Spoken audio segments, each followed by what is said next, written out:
Shalom, shalom à tous.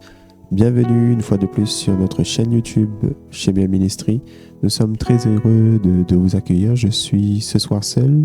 Mon nom est Kevin Lebon et j'espère pouvoir vous servir de la meilleure façon possible en servant le Seigneur, bien sûr, bien entendu. Alors, je vous souhaite la bienvenue pour ceux qui découvrent notre page pour la première fois. N'hésitez pas à la liker, n'hésitez pas à nous suivre. Nous croyons et nous espérons que vous allez être bénis au travers de cette page, au travers des diverses enseignements, des prédications, de toutes les activités qui seront menées sur cette page. Nous espérons que vous puissiez trouver en cette page donc un point de contact avec votre bénédiction, avec votre édification, avec votre croissance dans la vie chrétienne. Donc, en tout cas, nous sommes très heureux de vous compter ce soir sur cette chaîne et à l'heure, quelle que soit l'heure à laquelle vous nous suivez, soyez les bienvenus.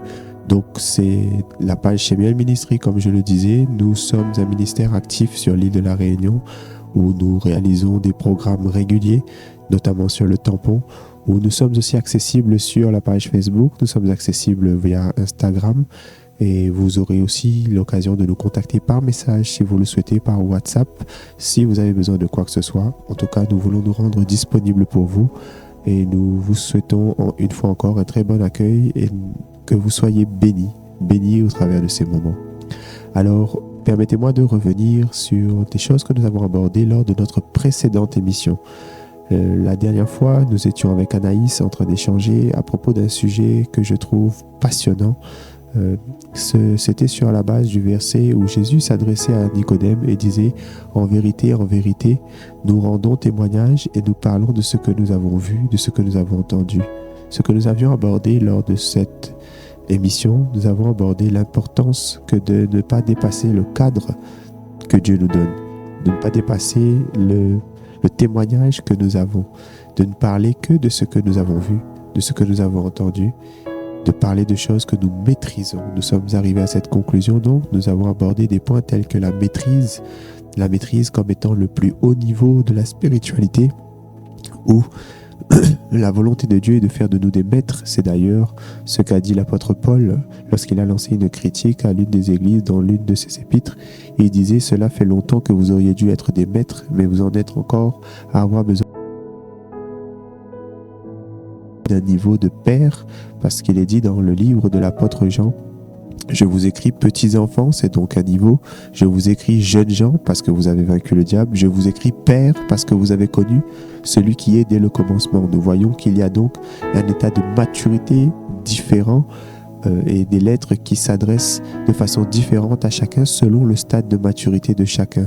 Je lisais d'ailleurs avant de commencer cette émission cette simple parole qui résonnait dans mon esprit et qui rejoindrait cela, disant qu'il y a une sagesse que l'on prêche parmi les parfaits. Nous voyons donc que tout enseignement ne se dit pas n'importe où. Tout enseignement ne se dit pas avec n'importe qui, n'importe quel auditoire, avec tout le respect que je dois à tout un chacun, bien sûr, quel que soit votre niveau spirituel. Toute nourriture n'est pas la même. Il est dit que ceux qui ont besoin de lait, on leur donne du lait spirituel. Mais arrivé à un stade, nous avons besoin de manger de la nourriture plus solide. Arrivé à un stade où nous avons besoin de grandir et où le lait n'est plus suffisamment consistant. Alors j'espère que au travers de cette page, vous trouverez de la nourriture consistante pour pouvoir vous bénir, pour pouvoir édifier votre foi et édifier votre vie spirituelle, pour pouvoir être un plus dans votre vie, quel que soit votre stade de maturité. Je prie que chacun puisse recevoir sa part. En tout cas, je prie que le Saint-Esprit se serve de moi de cette façon-là et que même au-delà du son de ma voix, que les anges de Dieu puissent vous toucher, que le Seigneur puisse vous visiter là où vous vous trouvez. Je prie en tout cas qu'il en soit ainsi. Je prie afin que chacun puisse avoir une oreille qui soit débouchée en entendant la parole de Dieu, que chacun puisse avoir un éclaircissement, être révélé, être éclairé, que chacun puisse recevoir même au-delà de ce que je peux dire, au-delà de ce que je peux faire, car je ne veux aucunement limiter l'action et l'œuvre du Saint-Esprit. Alors je disais, nous parlions de la maîtrise, nous parlions aussi de précision. J'avais parlé notamment d'un témoignage, une vision que j'avais eue où le Seigneur me montrait l'importance de la force et de la précision. Pour atteindre le but, c'était la technique, on va dire la technique idéale. C'était de façon optimale, celui qui lançait avec la bonne force et avec la bonne précision atteignait la cible. à l'inverse de celui qui n'avait que la force ou de celui qui n'avait pas assez de force et qui manquait de précision. Donc celui qui a de la force et qui a de la précision atteint le but, atteint l'objectif. Et nous avions vu aussi que celui qui prie, celui qui prêche, celui qui parle de la parole doit le faire aussi d'une manière maîtrisée. Les maîtres parlent avec maîtrise, donc, c'est-à-dire qu'ils maîtrisent, ils pèsent ce qu'ils disent. Ils pèsent les paroles qui sortent de leur bouche. Ils pèsent. Lorsque nous voyons Jésus dans la Bible, on l'appelait rabbi, mais le rabbi ne parlait pas n'importe comment. Le rabbi s'exprimait de façon juste, de façon appropriée. Donc la justesse aussi est un point essentiel, je le crois, dans notre marche chrétienne. Et plus nous grandissons avec le Seigneur, plus nous sommes appelés à tendre vers cela, à dépenser moins d'énergie, à faire moins d'efforts, mais être plus efficace dans tout ce que nous faisons. C'est donc un autre point que nous avions abordé, l'efficacité. L'efficacité, je crois qu'il est important d'être efficace. Jésus était efficace. Dans sa vie de prière, dans ses actions, Jésus était efficace. Lorsque quelqu'un venait pour être guéri, il disait « Va, ta foi t'a guéri », efficace. Cette simple phrase pouvait durer peut-être 15 secondes. Certains entretiens, certaines guérisons se sont passées en moins de 15 secondes. Certaines guérisons se sont produites, j'aimerais le dire, en très peu de temps. Jésus n'a pas passé énormément de temps, je dirais, au public, en tout cas pas à chaque fois, pour apporter certaines guérisons ou à arriver à certains miracles. Donc nous voyons que notre maître, notre rabbi, agissait de façon efficace, de façon précise, de façon maîtrisée, de façon pesée. Et tout ce que Dieu fait est pesé.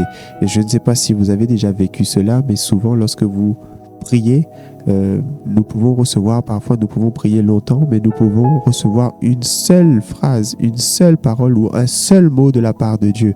Je me souviens notamment, par exemple, lors de nos précédentes réunions où nous avons eu un très fort moment prophétique avec notre congrégation, avec les frères et les sœurs qui étaient présents, où Dieu s'est servi de plusieurs personnes pour prophétiser.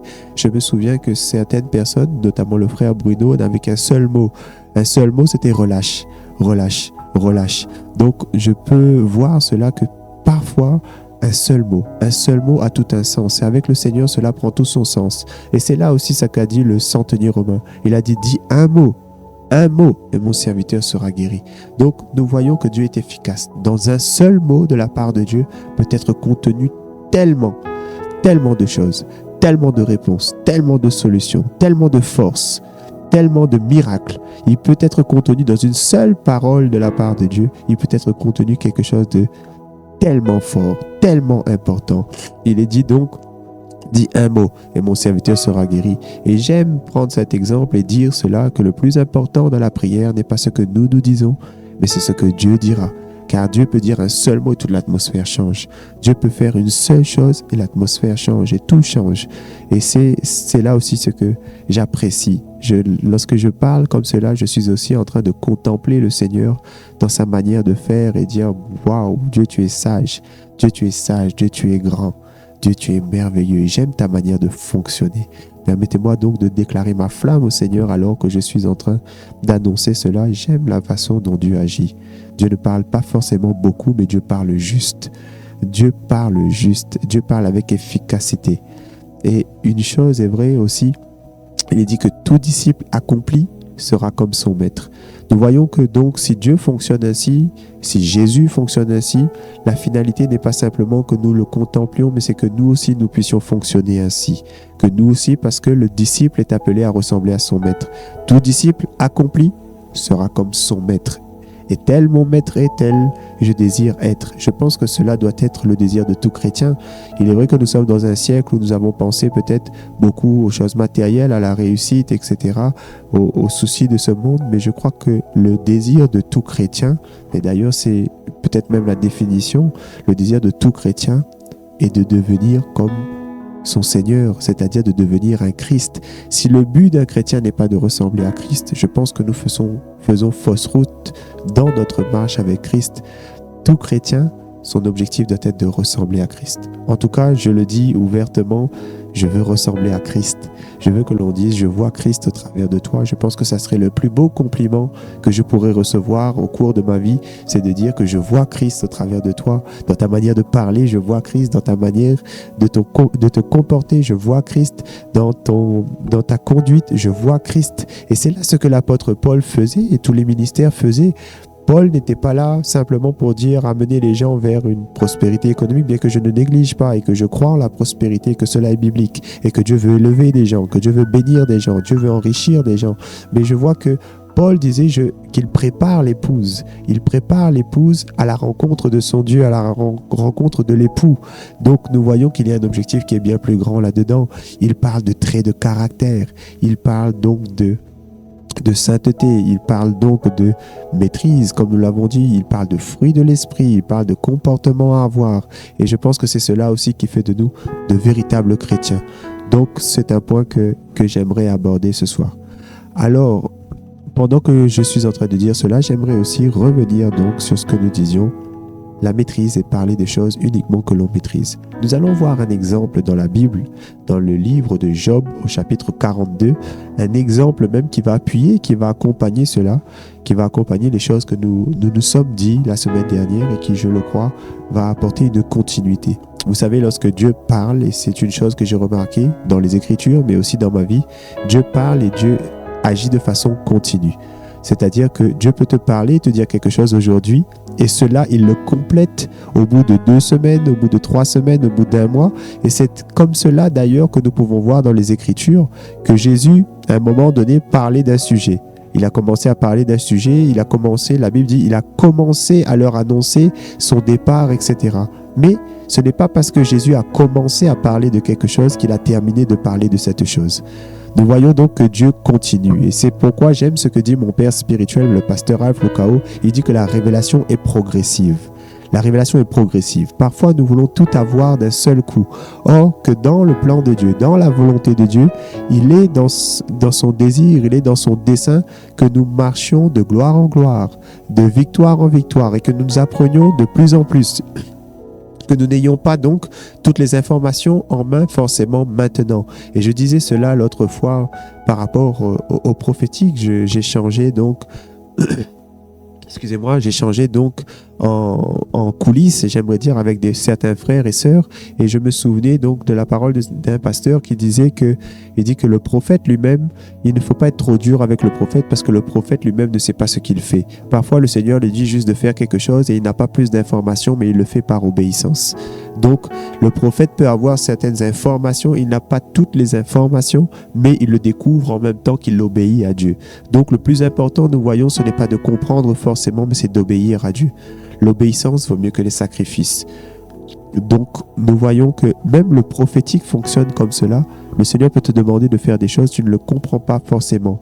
Mais si, bien sûr, il faut s'assurer que cela vienne du Seigneur. Parce que je ne veux pas en faire des chrétiens immatures et qui croient que toutes sortes de pensées sont de Dieu. Non, discernez, mais ne freinez pas non plus l'action du Saint-Esprit. Parfois, le Saint-Esprit peut te dire, va juste. Je vois que dans le livre de Genèse, lorsqu'Abraham a quitté sa maison, il n'avait pas plus d'informations. Il est écrit donc dans Genèse, et nous reviendrons ensuite à Job 42, il est écrit donc dans Genèse, à partir lorsque l'Éternel rencontra Abraham pour la première fois, il est dit donc, il est dit donc à partir de Genèse au chapitre 12, il est dit, la première fois que l'Éternel s'adressa à Abraham, au verset 1, l'Éternel dit à Abraham, va-t'en de ton pays, de ta patrie et de la maison de ton père, dans le pays que je te montrerai. Je ferai de toi une grande nation et je te bénirai. Je rendrai ton nom grand et tu seras une source de bénédiction. Je bénirai ceux qui te béniront et je maudirai ceux qui te maudiront et toutes les familles de la terre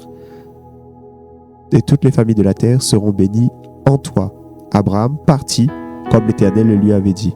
Vous voyez, ce que je veux mettre l'accent dessus, c'est que l'Éternel lui dit, va-t'en de ton pays, de ta patrie et de la maison de ton père, dans le pays que je te montrerai.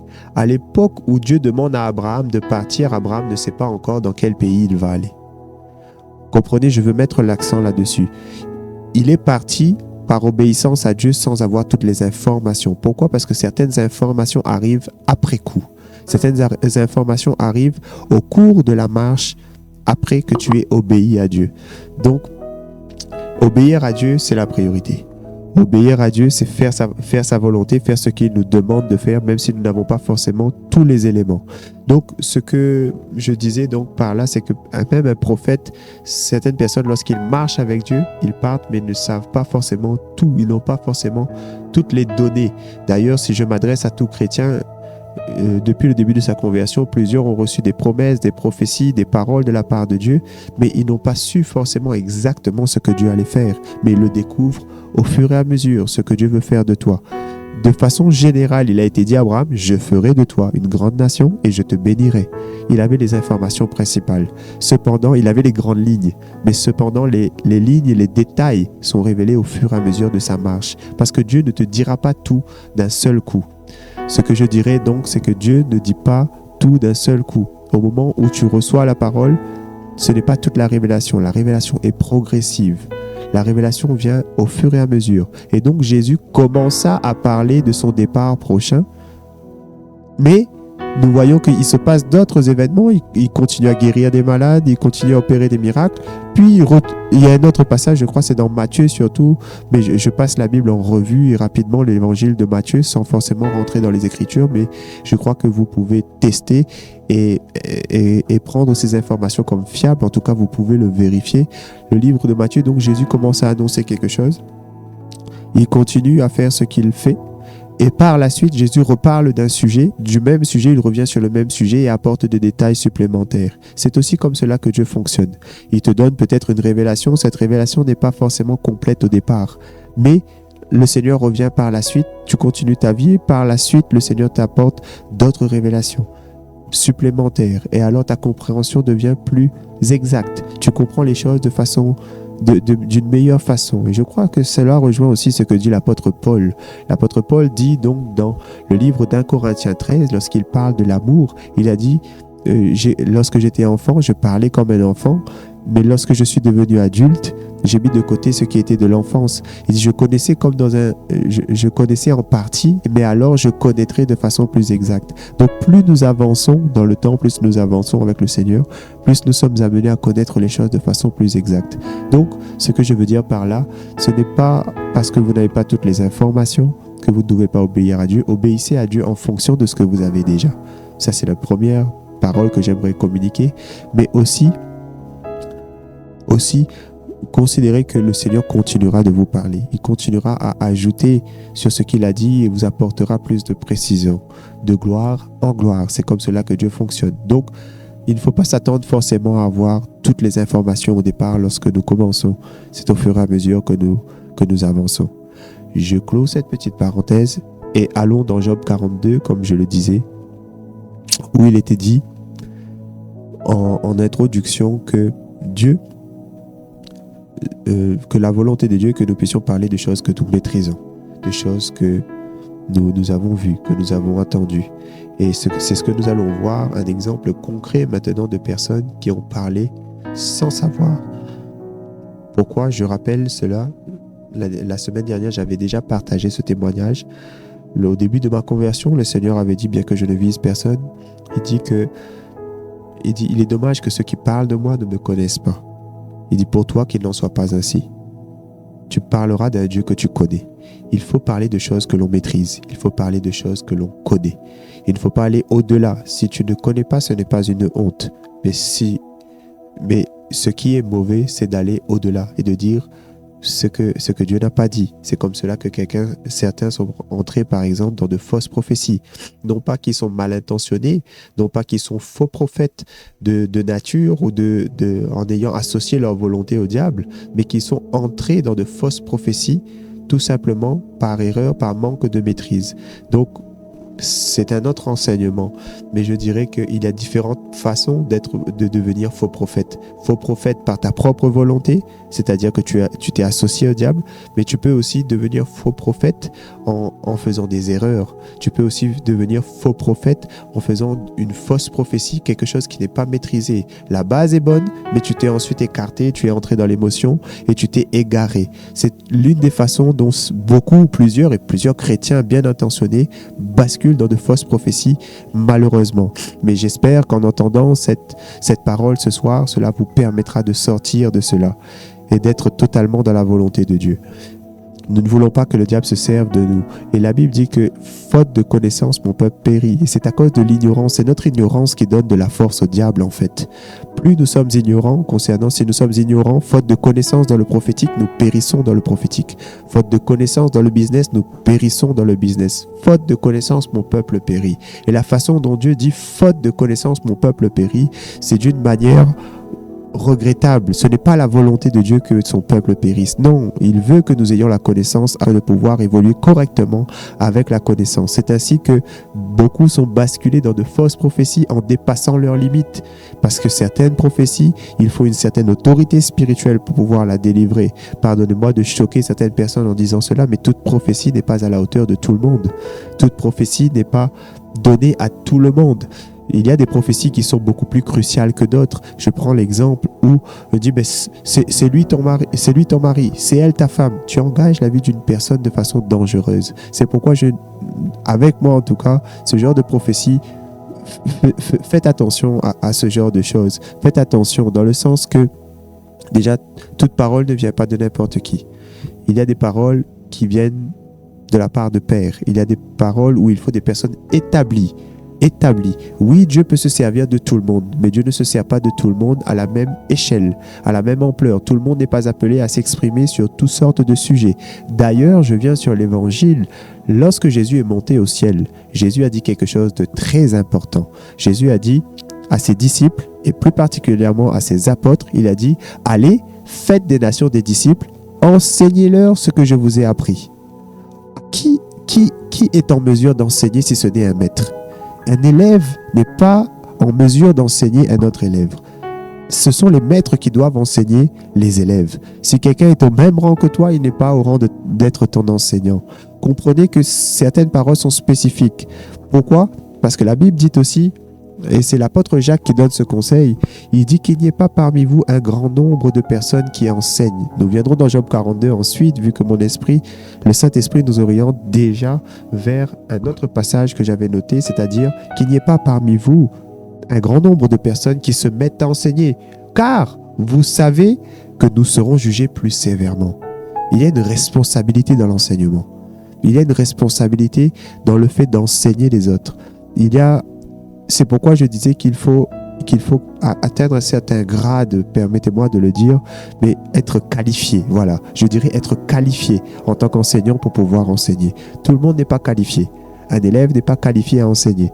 Un enseignant est qualifié à enseigner. C'est pourquoi nous voyons, je sais que cela peut peut-être troubler plusieurs parce que vous avez appris peut-être aller prêcher l'évangile, aller sortir dans les rues, etc. Mais le travail n'est pas complet. La véritable volonté de Dieu, c'est que les gens puissent être enseignés, que des disciples soient faits. Or, qui peut faire des disciples si ce ne sont des maîtres? Des maîtres doivent engendrer des disciples. Ce que je veux dire par là et l'ordre que je veux amener, je ne veux pas que n'importe qui fasse n'importe quoi. Tout simplement, j'espère que ces paroles, en tout cas, vous seront édifiantes et que vous ne trouverez pas de levain, c'est-à-dire d'orgueil en moi lorsque j'annonce ces choses, mais que vous trouverez au contraire de l'équilibre et une protection pour vous, parce que l'enseignement est une protection.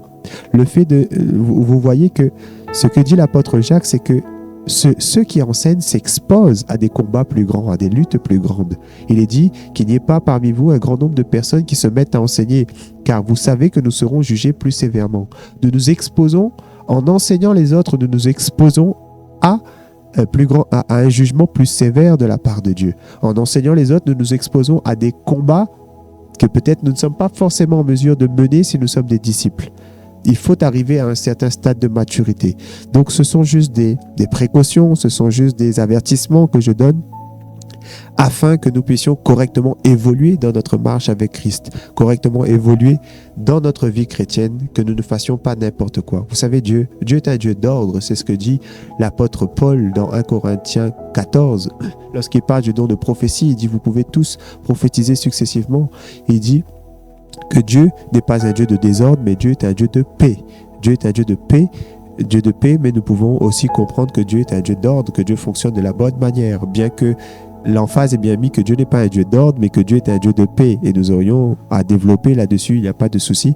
Mais cependant, juste pour s'arrêter à là, Dieu est un Dieu d'ordre. Dieu est discipliné. Ce n'est pas pour rien qu'on nous appelle disciples. Disciples de Jésus-Christ veut dire que nous sommes disciplinés. Avons-nous une discipline avec Christ? Une discipline de prière, une discipline de méditation de la parole, une discipline où nous respectons les enseignements de Jésus-Christ pour les suivre. Effectivement, sommes-nous effectivement disciples de Jésus-Christ? Donc, ce sont des questions que j'évoque pour faire réfléchir, parce que je crois qu'avec les bonnes questions, nous arrivons aux bonnes réponses. Et la façon dont Dieu fonctionne aussi, c'est en posant de bonnes questions.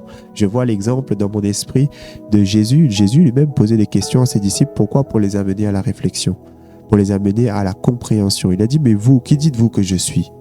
Certains disent, tu es Jérémie. D'autres disent, tu es Élie. D'autres disent, tu es l'un des prophètes. Mais Pierre est arrivé en disant, tu es le Christ, le Fils du Dieu vivant. Mais dans la manière de fonctionner, Jésus a posé des questions afin de susciter la réflexion de la part de ses disciples. Alors, lorsque je pose des questions comme cela, j'ai oublié la forme. Je crois que ça s'appelle des questions rhétoriques. Ce n'est pas des questions qui doivent être répondues, répondues publiquement, mais des questions qui ont pour but de vous réviser intérieurement, qui ont pour but de vous interpeller personnellement et à vous regarder vous-même en vous interpellant et en répondant à ces questions, dans le but, bien sûr, non pas de vous détruire, mais de vous construire. Parce que nous voulons que l'œuvre de Dieu avance. Nous voulons que les chrétiens avancent. Cette chaîne ne vient pas pour détruire, mais cette chaîne vient pour bénir. Alors, en entendant cela, comprenez bien que nos intentions sont de bénir. Donc, l'apôtre Jacques dit qu'il n'y ait pas parmi vous un grand nombre de personnes qui enseignent. Dieu est un Dieu de discipline. Paul lui-même dit, je traite durement mon corps, afin qu'après avoir prêché aux autres, je ne sois pas disqualifié moi-même. Donc, nous voyons qu'il y a une responsabilité dans le fait d'enseigner. Il y a une responsabilité dans le fait de prêcher, ou même de se présenter dans le ministère.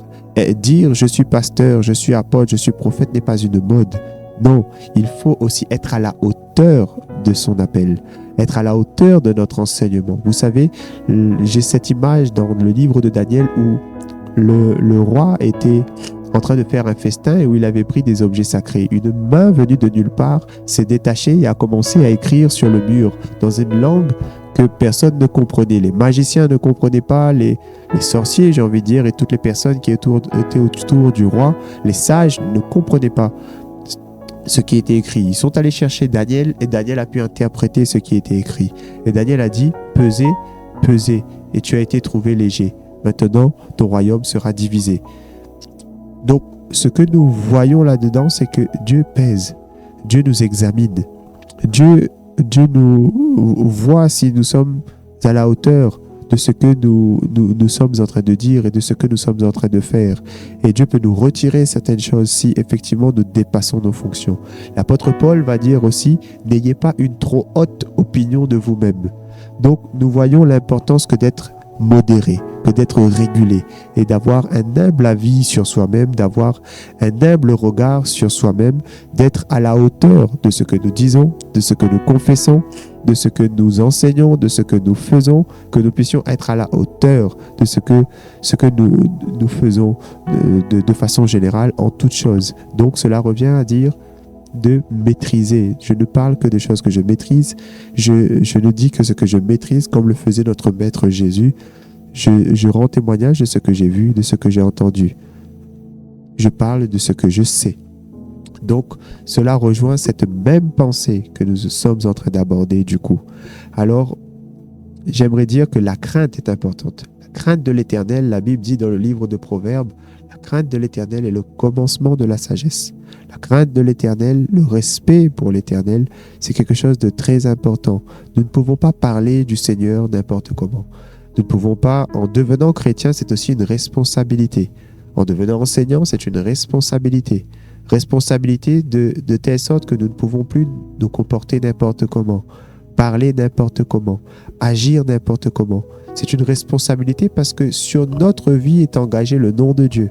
C'est-à-dire que la façon dont on nous regarde, c'est la façon dont est présenté notre Jésus. C'est la façon dont est présenté notre Dieu.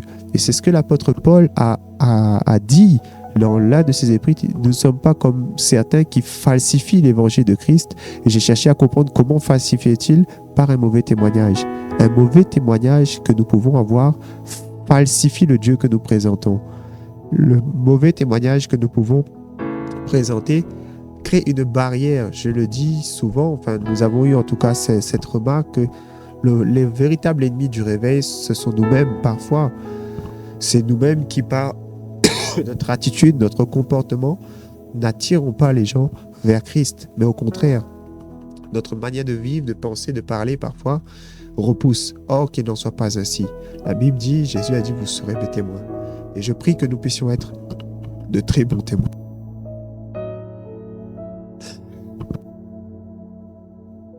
Je vous prie de m'excuser.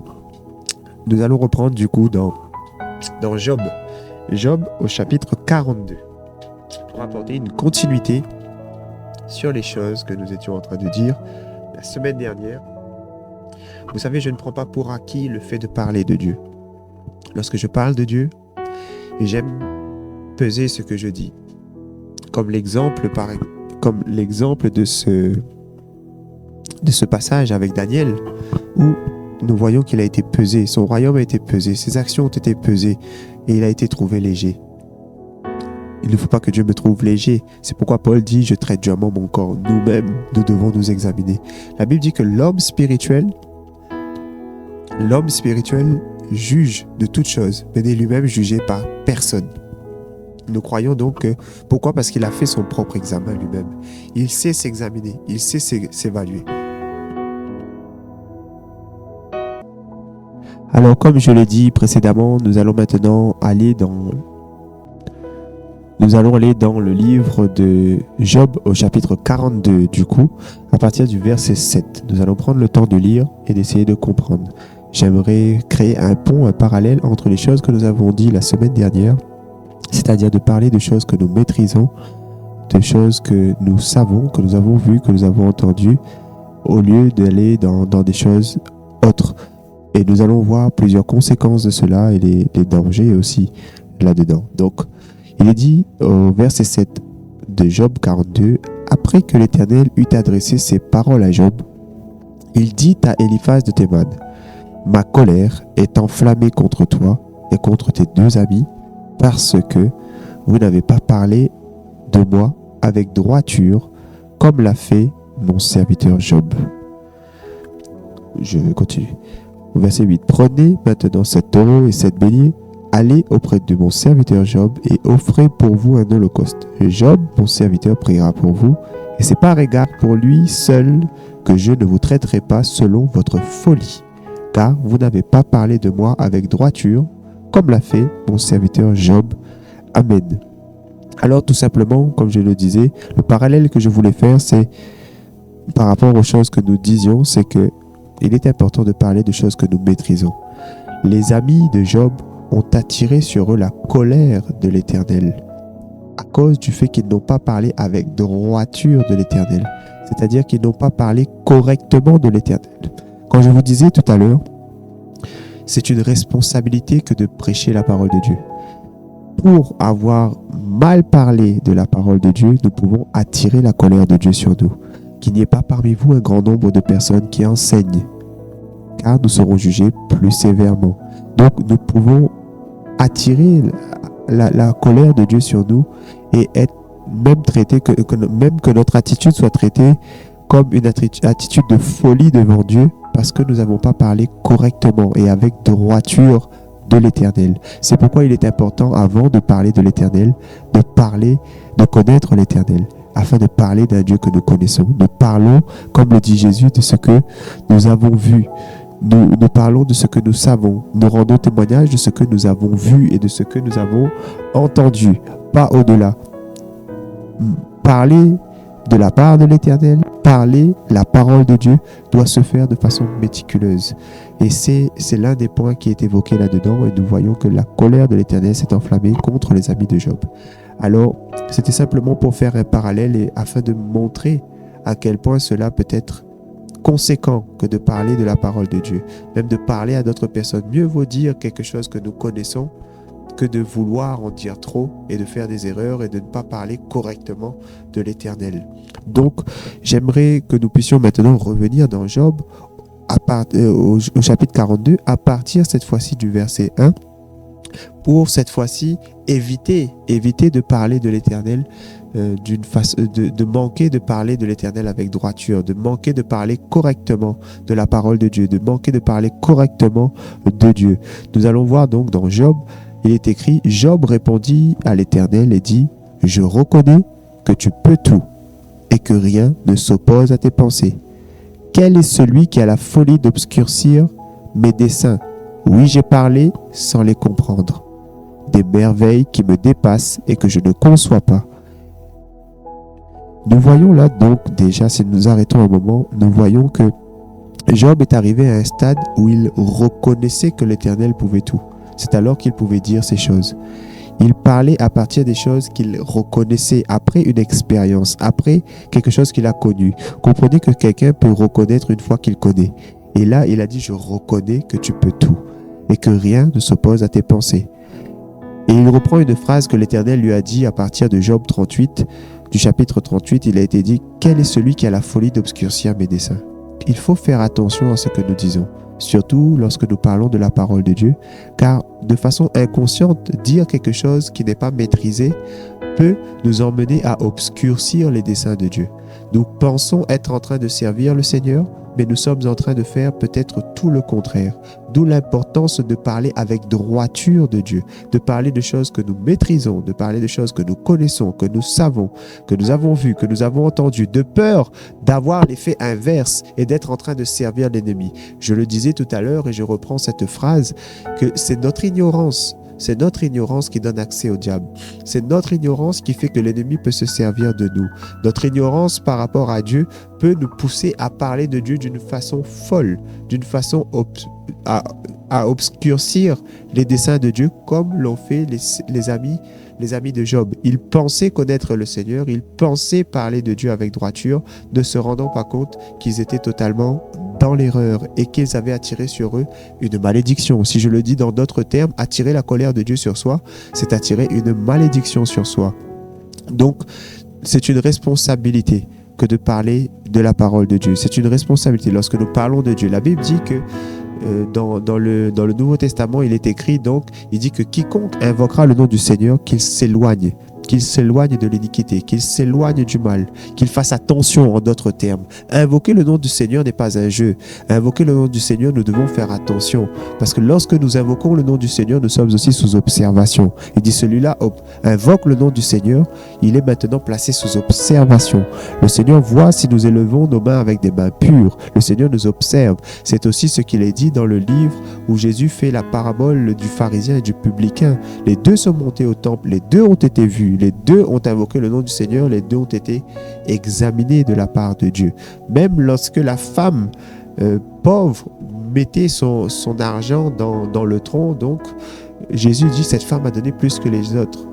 Elle a donné de son nécessaire, alors que les autres ont donné de leur superflu. Nous voyons donc que tout ce que nous faisons est scruté par Dieu.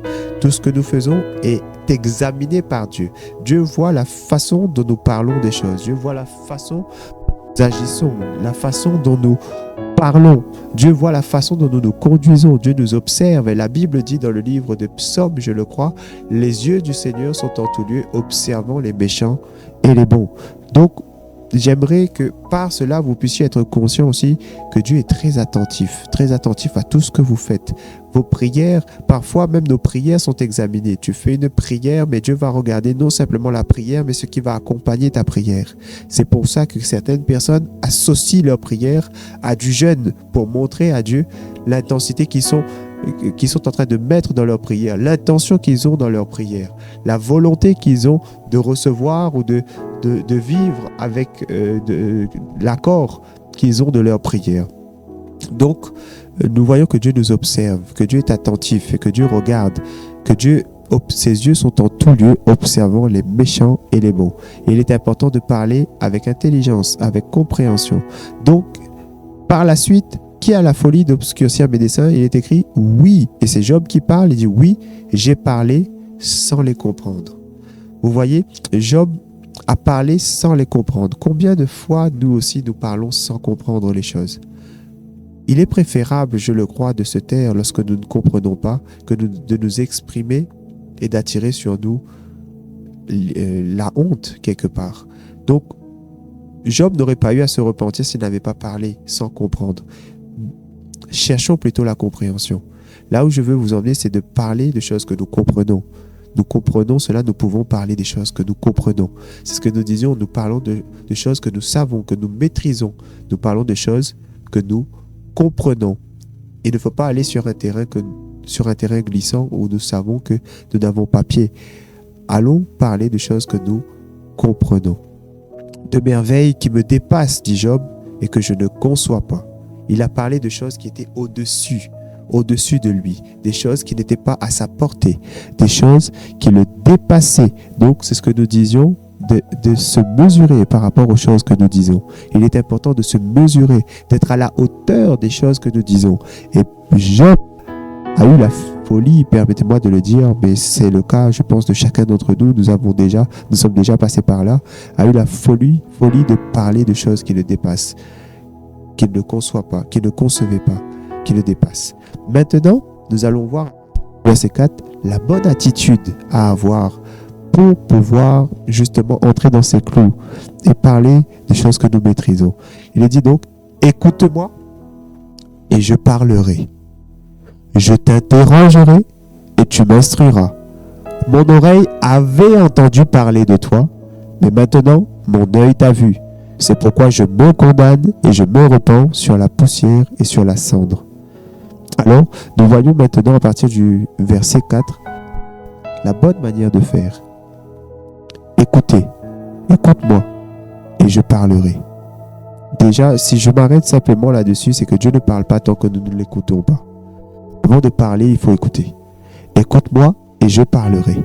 Dieu ne veut pas que tu ailles parler d'abord. Dieu veut que tu ailles écouter d'abord.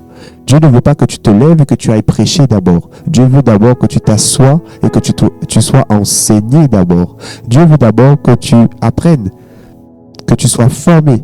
Après, Dieu veut t'envoyer. Dieu ne veut pas que tu sois envoyé avant d'être formé. Dieu veut te préparer afin de t'envoyer. Donc, la préparation, l'écoute, est importante. Écoute-moi et je parlerai. Beaucoup d'entre nous avons parlé sans écouter.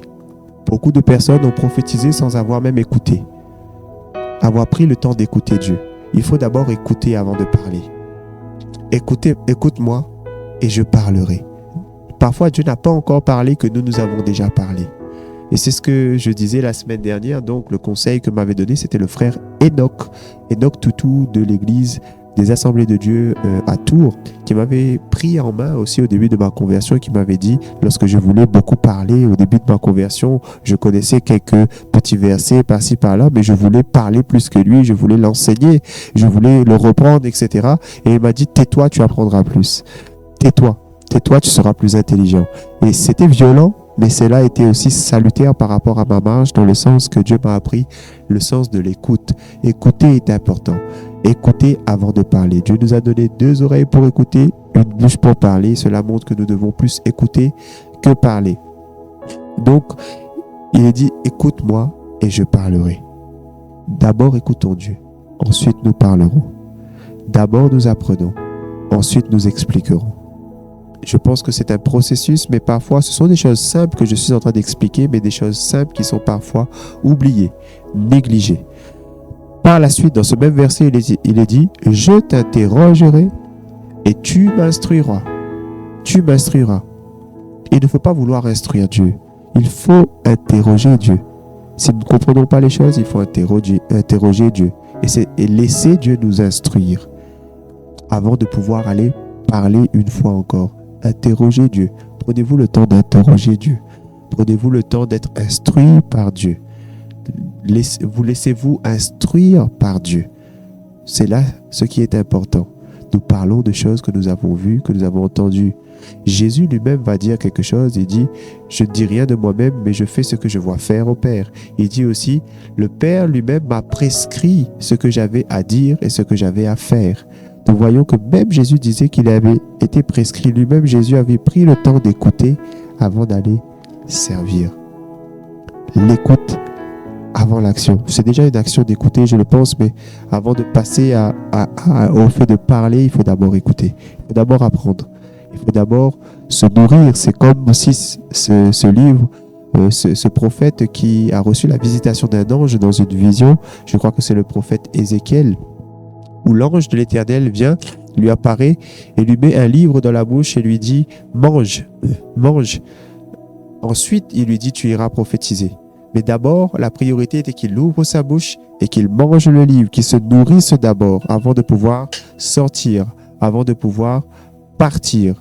Avant de pouvoir partir, donc avant d'être envoyé, prenez le temps d'être formé. Prenez le temps d'être formé. Vous pouvez être appelé, c'est très bien, mais être envoyé, c'est une chose totalement différente. Job ensuite va dire, mon oreille avait entendu parler de toi, mais maintenant mon œil t'a vu. Tant que tu n'as pas reçu la révélation, tu n'as pas forcément besoin, tu n'as pas forcément à en parler. Mon oreille avait entendu parler de toi, mais maintenant, mon œil t'a vu. Et puisque mon œil t'a vu, je deviens maintenant témoin. Certaines personnes pensent que Jésus a dit, vous serez mes témoins. Mais oui, pour être témoin, il faut avoir vu. Pour être témoin, il faut avoir entendu. Pour être témoin, il faut avoir assisté aux faits. Je crois que c'est la définition même dans le Larousse ou dans le dictionnaire du fait d'être témoin. Un témoin rapporte des faits. Mais combien de personnes se disent témoins, mais n'ont pas de faits à rapporter, n'ont rien vu de la part de Dieu. Ce que tu as vu, ce que tu as entendu te qualifie pour pouvoir être rapporté. Ce que vous avez entendu dans le secret et dans les ténèbres, prêchez-le sur les toits. Il n'a pas dit d'abord prêchez-le sur le toit, ensuite vous écouterez. Non, ce que vous avez entendu, ce que vous avez vu, ensuite vous allez l'apporter. Donc je pense que c'est un processus, des processus simples qui nous amèneront dans la bonne marche et à éviter justement d'aller en tous sens. Le dernier verset dit donc, c'est pourquoi je me condamne et je me repens sur la poussière et sur la cendre. Je pense que, comme le dit cette phrase, un homme avisé en vaut deux. Si nous avons conscience de ces choses avant de les faire, nous évitons de passer par une repentance puisque nous avons la connaissance. C'est là aussi ce que j'aime bien dire, c'est que si un père, les pères doivent te donner de l'avance. Un père, normalement, doit te donner de l'avance. Pourquoi? Parce qu'il est passé par un chemin avant toi. C'est-à-dire qu'il a fait les erreurs avant toi. S'il a fait les erreurs avant toi, c'est afin que toi-même, tu ne refasses pas les mêmes erreurs. Mais tu peux contourner cela et tu peux éviter les erreurs qu'il a fait parce que quelqu'un a déjà fait les erreurs pour toi, à ta place. D'où l'importance d'un père. Lorsque nous voyons dans la Bible, le système de père et de fils a toujours été présent, notamment lorsque nous voyons les prophètes, il y a les prophètes, il y a les fils de prophètes. Les fils de prophètes sont des prophètes en devenir. Les prophètes sont des prophètes établis. Il est important de connaître quelle est notre position. Il est important de savoir où est-ce que nous en sommes afin de pouvoir opérer correctement dans ce que Dieu veut faire par rapport à nous. Je pense que je vais rendre l'antenne maintenant. J'espère que ces quelques mots vous ont béni et que cela vous emmènera à servir l'Éternel, parce que le but est aussi que vous servez Dieu, mais servir Dieu de la bonne manière, en étant réellement en train de servir Dieu et non pas en train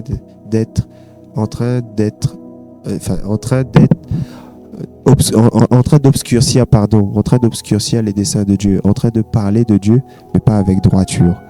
Parlons de Dieu avec efficacité, parlons de Dieu avec justice, parlons de Dieu avec droiture. Je le crois que si cette parole, si cela a pu faire l'effet d'attirer, enflammer la colère de Dieu contre les amis de Job, si cela a servi à attirer une malédiction sur les amis de Job, à combien plus forte raison ceux qui parlent avec droiture de Dieu, comme l'a fait Job, attirent sur eux une bénédiction de la part de Dieu. Ils attirent sur eux des bénédictions, des bonnes choses de la part de Dieu et la faveur de Dieu sur leur vie. Si seulement nous parlons avec justice, avec droiture de Dieu, je le crois, nous serons bénis. C'était donc Kevin Lemont sur Shemia Ministry et je vous souhaite à tous d'être bénis par ces quelques mots que nous avons abordés. Comme je le disais en introduction, nous avons la possibilité de nous retrouver, de nous rencontrer. Vous avez la possibilité, si vous êtes aussi sur l'île de la Réunion, de participer à nos rendez-vous, à nos rencontres, à nos événements. Nous avons par exemple des rendez-vous interdénominationnels où nous avons par exemple un pique-nique chrétien qui se tiendra ce dimanche 17 janvier 2023. Nous avons toutes sortes d'actions qui sont menées et si vous souhaitez vous connecter, vous joindre à nous, soyez les bienvenus.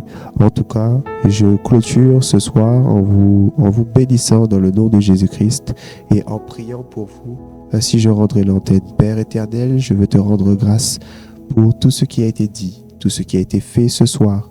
Je te rends grâce pour ton esprit qui est à l'œuvre, qui est en action. Je te remercie pour ta parole, parce que ta parole est véritablement ce qui nous éclaire et ce qui nous permet de bien nous conduire. La Bible dit que ta parole est une lumière à nos pieds, qu'elle nous éclaire sur notre sentier. Seigneur, nous te bénissons donc pour ta parole, mais aussi pour ton esprit, car il est écrit que la lettre tue, mais l'esprit vivifie. Et ce soir, je le crois, l'Esprit de Dieu a apporté toute la lumière sur la parole qui a été communiquée. L'Esprit de Dieu a apporté toute la révélation et le réma dont nous avions besoin pour pouvoir avancer. Je prie qu'avec, Seigneur, ce message, il soit communiqué aussi à chacune des personnes qui suivront cette vidéo, la grâce, la capacité pour pouvoir mener cette vie dans la volonté de Dieu, en conformité aux choses que nous avons abordées. Que cela puisse emmener chacun vers un plus haut niveau de maîtrise spirituelle, vers une plus grande maturité spirituelle, et que cela soit une source de bénédiction pour chacun. Ainsi, Père, je te rends grâce pour tout ce qui a été fait, et au temps point de contact ce soir, je prie, afin que des personnes puissent être touchées, bénies, édifiées, fortifiées, et bien plus, par tout ce qui a été fait. Papa, je te rends grâce pour toute cette émission, toutes les personnes qui collaborent sur cette émission, et nous bénissons ton nom, nous te disons gloire à ton nom. Merci Seigneur. Amen. Shalom à tous. Shalom.